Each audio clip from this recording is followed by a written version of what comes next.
Ici Europe 16h-18h sur Europe 1. Stéphane Bern et Mathieu Noël. 1, historiquement vôtre.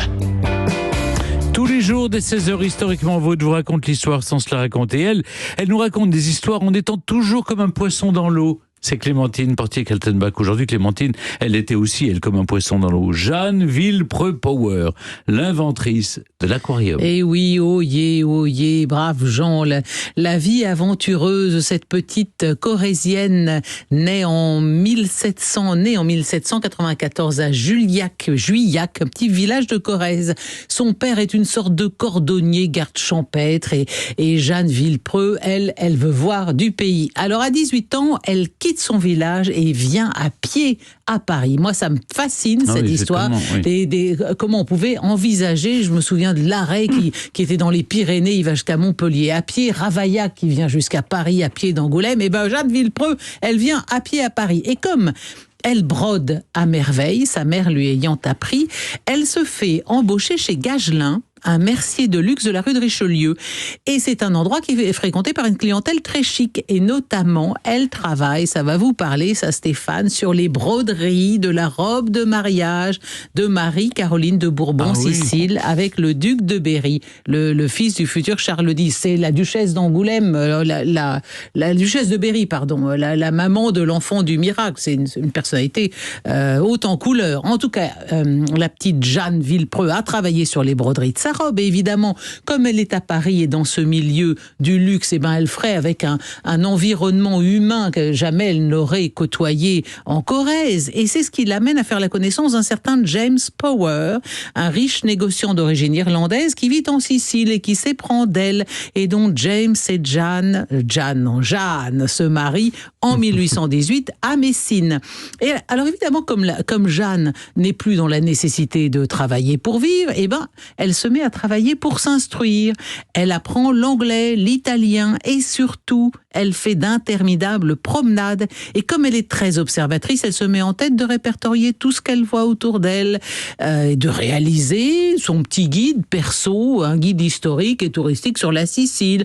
Alors elle commence à nomenclaturer les villages, les monuments, les curiosités. Puis elle s'intéresse aussi à la faune et la flore. Elle répertorie quand même, écoutez, c'est amusant cette statistique parce qu'il faut imaginer le boulot et les heures que ça a dû être. 267 espèces d'oiseaux, 627 plantes. Elle réalise la nomenclature de tous les fossiles qu'elle ramasse sur les pentes de l'Etna. Il y en a 610 fossiles et 142 minéraux. Mais bientôt, ce sont les espèces marines qui l'enthousiasment. Et elle dénombre plus de 600 mollusques, 132 poissons, 116 crustacés. Alors, elle les pêche ? Alors, elle les pêche et puis elle crée son propre cabinet de curiosité avec toutes les trouvailles récoltées lors de ses explorations. Et si vous voulez, ce qui est très important, c'est qu'on est à une période charnière. Jusqu'alors, c'était dans leur labo que les zoologistes observaient et répertoriaient les espèces qu'on leur apportait du monde entier. Mais du coup, ils travaillaient sur des créatures desséchées ou des espèces conservées dans de l'alcool. D'ailleurs, il y a des cabinets de curiosité qu'on qualifie qu'on dit des animaux desséchés parce qu'on ne peut pas observer les animaux dans leur environnement. Et c'est justement en 1820 que l'on commence à comprendre qu'il faut aller observer toutes ces créatures directement dans leur environnement. Et donc, dans ce domaine spécifique de la biologie marine, Jeanne Villepreux Power, qui signera ses ouvrages par la suite du nom de Jeannette Power, est vraiment une pionnière, comme d'autres d'ailleurs, comme Audouin, Quatrefages, qui sont les grands noms de la biologie marine. Alors, reste à savoir comment faire pour l'observer. Les naturalistes observent des vases, ils ont des vases d'eau, ils fichent leurs poissons là-dedans, mais enfin les poissons ne survivent pas, ça fonctionne pas. Et c'est là que Jeannette Power, en 1832, invente son propre dispositif, son propre dispositif, la cage à la Power, que l'Académie de Catane en Sicile va baptiser, elle, la gabiolina à la Power. Parce que j'ai appris à l'occasion que une gabiole en vieux français, c'est une cage. Je l'ignorais et voilà, nous le savons tous les trois.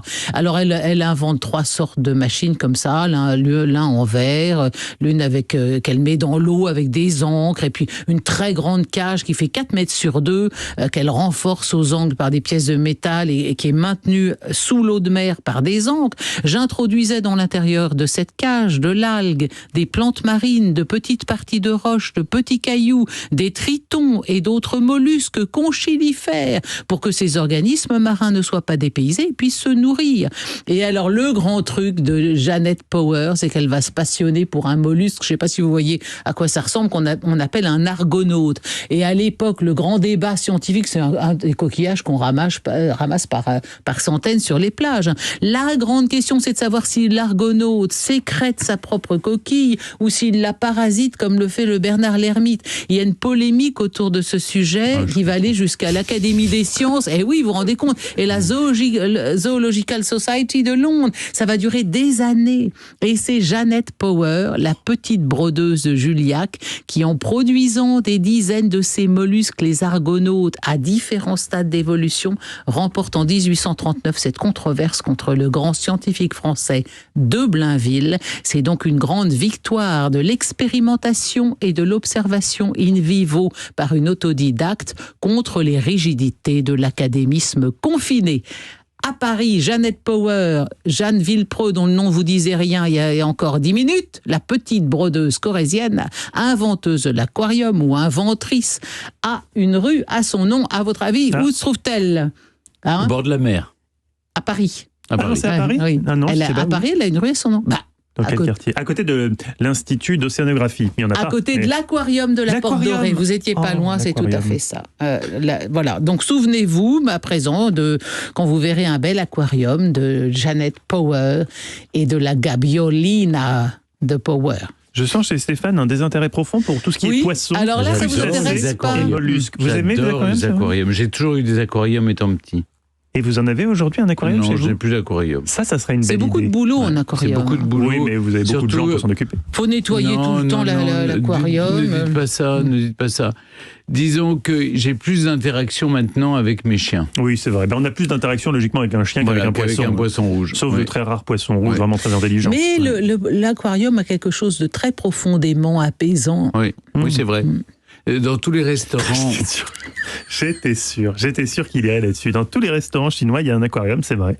Ça participe à l'expérience, au plaisir du restaurant. Et puis, ça permet de recycler la nourriture.